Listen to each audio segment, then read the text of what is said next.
સુરતની ડિંડોલી પોલીસ દ્વારા સાયબર જાગૃતતા કાર્યક્રમનું આયોજન કરવામાં આવ્યું હતું। સાયબર ફ્રોડથી બચવા ઓનલાઈન ચીટિંગ, ફર્જી કોલ, ઓટીપી શેર ન કરવું તેમજ સોશિયલ મીડિયામાં સલામતી જાળવવા માટે સલાહ આપવામાં આવી હતી।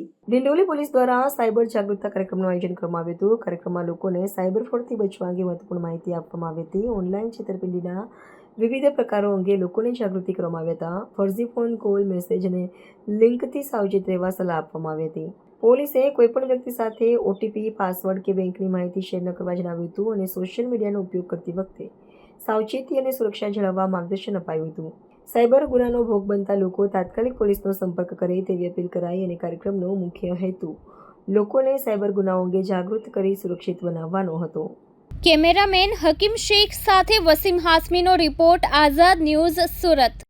આજરોજ અમે અહીંયા ડિંડોલીમાં કિંગ્સ જીમ કરીને જીમ આવેલું છે, ત્યાં અમે આવેલ અને આજકાલ સુરત સિટીમાં જે